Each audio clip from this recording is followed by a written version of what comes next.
আজকে আমি একটা সুন্দর কিচেন টিপস দিচ্ছি তোমাদের। দেখো, আমি একসাথে তিনটে জিনিস করব রাইস কুকারে। এই যে ছোলাটাকে আমি ঢেলে দিচ্ছি রাইস কুকারে, ঢেলে হয়ে গেল। তারপর আমি এই বাটিটার মধ্যে দিয়ে দিচ্ছি মসুরির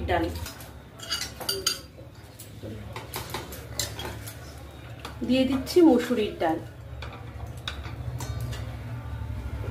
এবার আজকে চিকেন হবে, সেই আলুটাকেও আমি সেদ্ধ করে নিচ্ছি।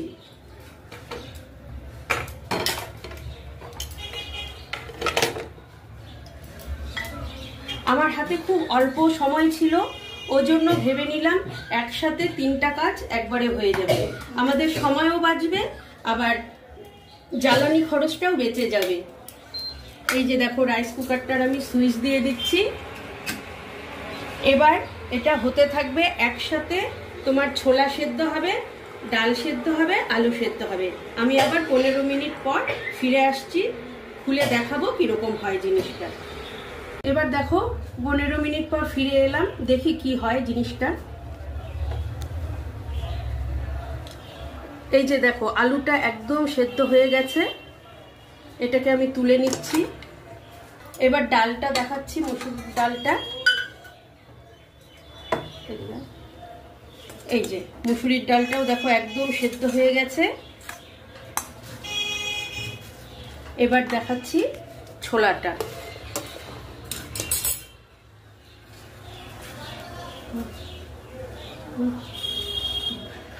এই যে ছোলাটা দেখো, ছোলাটাও সেদ্ধ হয়ে গেছে। এবার তোমরা যদি আরো বেশি সেদ্ধ করতে চাও, তোমরা বেশিক্ষণ রাখতেই পারো, জল বেশি দিলে বেশিক্ষণ সেদ্ধ হবে। অ্যাকচুয়ালি আজকে আমার প্রেসার কুকারটা একটু ডিস্টার্ব দিচ্ছিল, সেই জন্য আমি বুদ্ধি করে তিনটা জিনিস একসাথে করে নিলাম। এবার সময়ও বেঁচে গেল, সব হয়ে গেল। তোমাদের যদি এই টিপসটি ভালো লাগে, তোমরা অবশ্যই জানাবে। এরকম নতুন নতুন টিপস তোমাদের কাজে লাগলে অবশ্যই জানাবে। Thank you.